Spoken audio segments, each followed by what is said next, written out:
Salve, meus nobres, bom dia, um bom Vasco, um bom café da manhã neste dia 16 de fevereiro de 2021. Hoje vamos falar novamente, mais uma vez, deste agir do VAR nos jogos, principalmente do Clube de Regata Vasco da Gama. No último jogo contra o Sport Clube Internacional, parece ter sido a gota d'água neste relacionamento tão combalido entre Vasco da Gama e VAR. Quando o gol duvidoso, para lá de duvidoso, na posição de impedimento do atacante ou de quem era lá do Internacional ao fazer o gol, foi validado porque ficamos sabendo que o VAR não estava calibrado, o VAR estava descalibrado e assim não teve a confirmação da tecnologia, fazendo valer uma suposta decisão de campo do árbitro.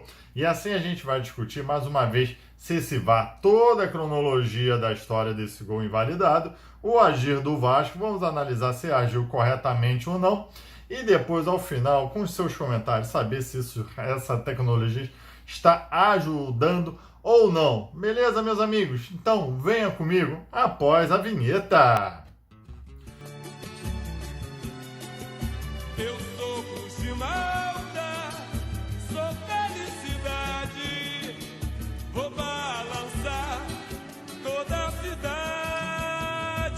Bom dia, meus amigos! Aqui você está no Maca Vasco. Eu sou o Sérgio Maca. Todo dia às 7 horas da manhã um vídeo novo sobre o assunto mais importante do Vascão. E hoje estaremos discutindo o VAR. Só para lembrar, vai o tag para aquele VAR fatídico entre Rival e Vasco da Gama no jogo de ida ainda lá em São Januário, quando eu reclamo que esse sistema de impedimento do VAR está errado ao meu ver. Por quê? E resumindo, eles te jogam uma foto, traçam uma linha lá, que agora a gente está vendo que a máquina lá, o programa tem que estar calibrado ou não, e fala assim, olha, sabe esse gol que você não está vendo nada de ilegal? Pois é, tá ilegal porque está impedido a alguns centímetros, alguma posição errada lá, mas aí o pessoal fala, mas é a tecnologia. Enfim, vamos discutir isso hoje. Sendo assim, dê seu like nesse vídeo, compartilhe esse vídeo com seus colegas vascaínos e se você é novo no canal, se inscreva aqui embaixo, essa marca d'água vermelha já te leva para a inscrição do canal. Não se esqueça, beleza? Assim você ajuda o trabalho de um vascaíno. O Cuesta agora se movimenta. Moisés levantou o toque pro gol! Dourado! Segue o Inter! Mas vamos lá, o gol de Rodrigo Dourado pelo Inter, aproveitando o cruzamento de bola parada que para o Vasco da Gama é sempre mortal, uma bola parada na zaga do Vasco, aos 10 minutos da primeira etapa, foi validado pelo árbitro após saber que o programa que determina o impedimento do lance não funcionou a contento, porque o programa não conseguiu traçar aquelas duas linhas de impedimento, e assim fez prevalecer a decisão do juiz. O nome dele, Flávio Rodrigues de Souza. A primeira pergunta que eu faço é a seguinte. Vamos lá, a decisão de campo. Beleza. Vocês viram aí o lance do gol. Não vi o movimento do bandeirinha, se ele legitimou o gol ou não. Não vi se ele correu pro meio de campo ou se ele levantou a bandeira. O juiz também não vi se ele marcou o gol ali naquele momento. Ou seja, eu não sei agora, vocês inscritos aí, quem está assistindo ao vídeo, bote nos comentários como é que é o agir do juiz e do bandeirinha ao ver esse lance. Ao final do lance, ele anula o gol, não anula, levanta a bandeira, espera o VAR decidir, como é que é? Porque decisão de campo, ao meu ver, parece que o juiz e o bandeirinha esperaram a confirmação lá do VAR. Eles nada assinalaram. Foi omissão, não foi omissão? E lógico que este gol influenciou psicologicamente a equipe. Este gol foi decisivo para esta partida. Mais absurda foi durante a transmissão a justificativa dessa falha de não haver o impedimento, por isso que demorou tanto, foi porque possivelmente o sol fez sombra na linha lateral, então o programa não conseguiu ler e traçar as imagens. Quem trouxe essa informação foi a jornalista Renata Ruelli, da ESPN. Um absurdo disso. E um gol decisivo, porque com o Vasco já batalhando psicologicamente já não está funcionando, e o Inter bem timão do Abelão Braga, ou seja, bem medroso, fez um gol, sentou ali naquele gol ali e deixou o tempo correr, não atacando mais, abdicou do jogo. O Vasco inoperante no ataque, não conseguiu dar um chute a gol, nem infelizmente no pênalti ali concedido acertou o gol. Infelizmente o Vasco acaba perdendo, ainda teve um segundo gol que eu nem vou entrar no mérito neste vídeo aqui, provavelmente vai ser o vídeo da quarta-feira sobre a passividade daquele lance do segundo gol. Beleza? Vamos lá continuar na repercussão. Então a gente parou aqui, dê seu like aí no vídeo, não se esqueça, dê seu like. O gol aconteceu, foi confirmado com a decisão de campo. Durante a transmissão pela Rede Globo e tal, e pela ESPN, veio a informação de que o VAR estava descalibrado, mas que durante a partida ele se calibrou, digamos assim, o programa lá se corrigiu. E assim foi. Aí, terminado a partida, veio um Twitter do jornalista Lucas Pedrosa afirmando que a CBF pediu ao Cruz Maltino que retirasse suas câmeras, imagina, da Vasco TV, do lado de campo para não ter imagens conflitantes, porque possivelmente o VAR poderia não pegar uma imagem e a Vasco TV pegar a imagem e ficar discutindo as imagens dos... Coisa meio esdrúxula. Aí vem a minha segunda indagação com este lance. Esse pedido antes do jogo já seria um indício que a CBF sabia que o VAR estava descalibrado, que ele não ia funcionar muito bem durante a partida?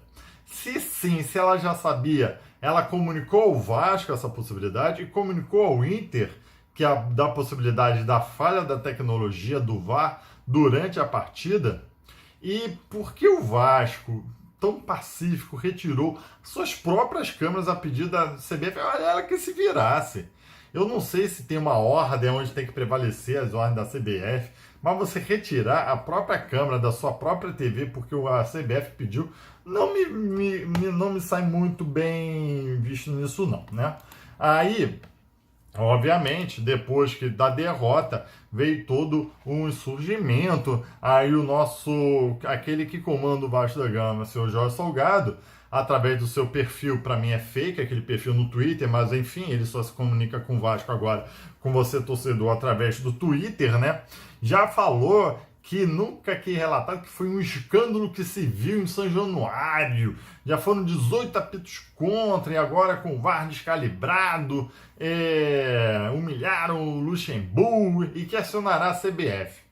Acionará a CBF como acionou depois da partida do Bahia, que a CBF apenas falou, pediu desculpas e no jogo seguinte já tinha escalado o árbitro para apitar uma outra partida, inclusive uma partida do Vasco Sport Botafogo, decisiva para o Vasco da Gama, né?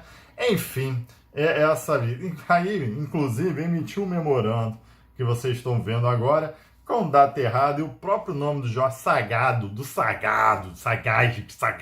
Sagado, errado. Gente, pelo amor de Deus. E, inclusive, acho que num Twitter do Vasco, do Jorge Sagado, ele falou que esse documento começou a ser preparado após o término do primeiro tempo já. Então tiveram 1 hora para produzir um documento com data errada e o nome do presidente errado. E ele assinou. Aí eu te faço uma terceira pergunta.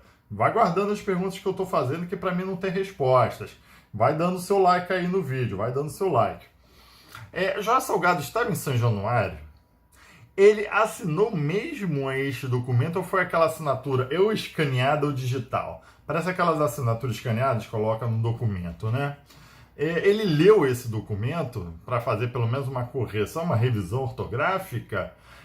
E se ele estava em São Januário, já é o segundo jogo que eu faço essa pergunta e não me respondem. Ele não tem ido a São Januário durante os jogos, ao meu ver, não sei te dizer ao certo isso. Mas se ele estava lá, Por que na coletiva com o Vanderlei Luxemburgo ele não sentou ao lado, ao invés do Alexandre Passo, para defender institucionalmente a instituição a qual ele preside, né? Teoricamente, ele é o que comanda, então ele deveria fazer essa defesa institucional. Não permitir que o seu diretor de futebol faça essa defesa. Ao meu ver, ele tinha que vir sim metendo bronca. Ao meu ver, ele não estava de novo em São Januário. Aí veio a coletiva do Pássaro. Agora aqui, curiosamente, do lado da sala de entrevista é a sala do VAR. E a gente estava passando ali agora e a porta abriu. Alguma pessoa da CBF entrou ou saiu. E eu pude ver o computador da CBF. E eu vi que eles estavam no lance traçando a linha. Eu espero que a linha esteja sendo traçada agora. Mas eu vi isso no computador ali porque a porta abriu e ficou uns 30 segundos aberta. Então eles estão ali ainda estudando o lance. Nós vamos, o Vasco vai à CBF para ouvir as gravações de novo, para ver as imagens de novo, como nós fomos e ouvimos que esse lance foi inconclusivo, que aquele realmente deveria ter sido, que esse interpretativo tem sempre uma justificativa, enquanto o que foi vendido para a gente, que era 100% de acerto, 100% de acerto, que ia acabar com a injustiça do futebol, não acabou. Então, nós vamos sim à CBF para pegar esse material assim que possível, e dentro de 48 horas, o nosso departamento jurídico vai entrar com um pedido de anulação da partida. Outras coisas que eu não entendo. Aí ele fala com um certo orgulho que estava andando por São Januário, indo para a sala de coletiva lá, né? Que fica ao lado da sala do VAR. E que por algum momento, 30 segundos, a porta estava aberta do VAR e ele pôde escutar as pessoas lá dentro discutindo depois de 1 hora do término do jogo onde colocaria a linha. Meu irmão, se tu escutou um negócio desse, por que tu não meteu o pé na porta, invadiu aquela porra e se fez valer ali? Quero saber se vocês estão colocando devidamente essa linha ou não, se esse lance estava errado. Ah, escutei durante 30 segundos, que coisa meio absurda. É que eu não vou comparar com o Eurico Miranda, ou o que for, mas se fosse com o Eurico Miranda, possivelmente, se tivesse acontecido mesmo, eu não estou falando se ele estava certo ou não, mas teria invadido essa sala do VAR. É que coisa, né? E conta ainda com um certo orgulho, escutei, vai ser verificado. A oratória do Alexandre Passo é muito boa, ele me parece um cara muito bem preparado, muito bem lúcido, mas é errado, só me demonstra uma certa amadorismo do Vasco, né, e tudo mais. Aí beleza, aí vem logo depois também uma nota da CBF, falando que basicamente não viu irregularidade, mas que cobrará da empresa Hawkeyes explicações sobre o ocorrido. Enfim, passou pano no jogo e tudo mais, né? Aí, inclusive, depois disso tudo, aparece uma foto do Internacional do outro lado do campo que estaria legitimando o gol. Meu irmão, se o Vasco da Gama teve que retirar suas câmeras ali para Vasco TV, será que a Inter TV, sei lá, ou alguém pôde tirar alguma foto? Como é que... É umas coisas que eu tenho que ficar indagando, que é um amadorismo no Vasco, né? O Vasco tira suas câmeras, mas o Inter, que é o visitante, deixa lá, tá de boa, não faz nada, né? Inclusive o Luxemburgo fala que eles discutiram que o Vasco não poderia sequer retornar para o segundo tempo. Olha, eu acho que era a melhor coisa para fazer, tem que fazer valer seu direito, seu entendimento. Aí, por fim, só para terminar essa história toda do VAR, essa é a cronologia e eu estou trazendo aqui os detalhes dessa história, pelo menos acho que penso as informações mais importantes, sendo assim, você peça seu like. Aí, hoje no Twitter do Jorge Salgadão, lá do Sagadão da Massa, ele informa que entrou em contato com o secretário-geral da CBF, Walter Feldman, e o presidente da Federação do Rio de Janeiro, Rubens Lopes, de que o Vasco não medirá esforços jurídicos para tentar anular a partida. Enfim, escreve isso no Twitter como se fosse grande coisa, né? Entrar em contato com o subsecretário do Vasco da Gama, da CBF, né? Subsecretário da CBF. E daí? O que eles vão fazer de nada? Vão anular a partida? Duvido muito. O Vasco vai entrar com essa medida no STJD? Eu acho e penso que o Vasco tem que entrar sim com todas as medidas cabíveis e legais para tentar reverter essa partida, mesmo sabendo que dificilmente terá êxito, pois assim, ao menos, expõe esses erros grosseiros que têm acontecido com o VAR e com o Vasco da Gama.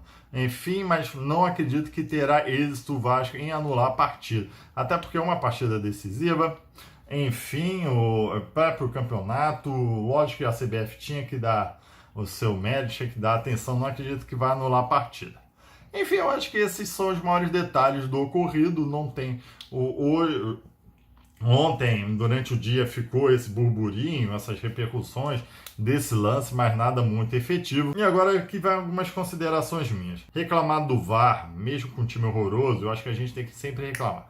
O que aconteceu nesse campeonato, eu não vou falar que o VAR rebaixou o Vasco, que é mentira. O VAR não rebaixou o Vasco. O que rebaixou o Vasco foi um conjunto de fatores. Time ruim, administração pífia, a nova diretoria que chega e não paga os salários em dia, inclusive fala que vai pagar outras pessoas na frente dos jogadores e funcionários, faz um plano de 15 dias ao qual já foi por água abaixo, possivelmente. Aí sim, o VAR é um dos fatores, sim, de rebaixamento, porque quando você vê que 17 lances foram revistos do Vasco e muitos bem discutíveis, e aqueles revistos, fora aqueles que não foram revistos, só no jogo do Bahia, um possível pênalti no Léo Matos e aquela expulsão grosseira, aquela agressão no Martim Benítez, já foram 2 lances que sequer passaram pelo crivo do VAR. Então, enfim, lógico, a arbitragem está sendo muito decisiva, sim, contra o Vasco da Gama. Se vocês ponderarem quantos foram os lances, também contra o Bahia, o Sport, o Goiás, que são os nossos, e o Fortaleza, são os nossos concorrentes diretos. Menos que imagino eu, né? Então isso acho que sim, tem que valer a pena e investigar, independente que o time é ruim. O time é ruim não é só por causa do VAR. Beleza? E depois a gente tem que cobrar melhor a nossa diretoria, assim, uma posição perante isso. Tem sim, tem que cobrar. O Vasco tem que se impor melhor, porque sabe o que está aparecendo? É que para a CBF tanto faz agora se o Vasco está na primeira ou segunda divisão. Não estou falando aqui para os juízes roubarem para manter o Vasco na primeira, não. É porque ela não está nem aí para a própria mídia. Tanto faz o Vasco estar na primeira, o Vasco ser pequeno. E a minha preocupação, para ir finalizando este vídeo, sim, o Vasco vai ser rebaixado no rebaixamento do seu apequenamento, que onde a gente não tem mais força para discutir com o CBF, os juízes vão a São Januário, fazem barbaridades contra o Vasco da Gama, os adversários não têm qualquer medo de São Januário, obviamente que a torcida influencia muito, mas não estão nem aí. O Vasco perdeu a moral, perdeu o seu encanto, perdeu sua força, com quem a gente aceitou. A gente aceita um presidente que se comunica através do Twitter. Quando vai dar uma entrevista a poucos, ontem à noite, foi o vice, o Carlos Alberto Osório, ele que tem falado mais do que o próprio presidente. Lá na coletiva, junto com o técnico, vai o diretor de futebol, não vai ninguém institucional, porque possivelmente sequer estavam em São Januário defendendo os interesses do Vasco. Esse é o Vasco, esse é o meu entendimento do VAR. Obviamente, a gente tem que discutir muito o VAR, tem que brigar, mas todos nós sabemos que não é o único motivo se tiver, sim, o rebaixamento do Vasco. Obviamente que esse não é o único motivo, mas sim, torcida, a gente tem que brigar e tem que fazer força para essa CBF. Tá ok? Beleza, meus amigos, sendo assim, finalizando o vídeo, muito obrigado pela sua atenção, dê seu like, inscreva-se no canal e compartilhe esse vídeo para os demais vascaínos e um abraço, tchau!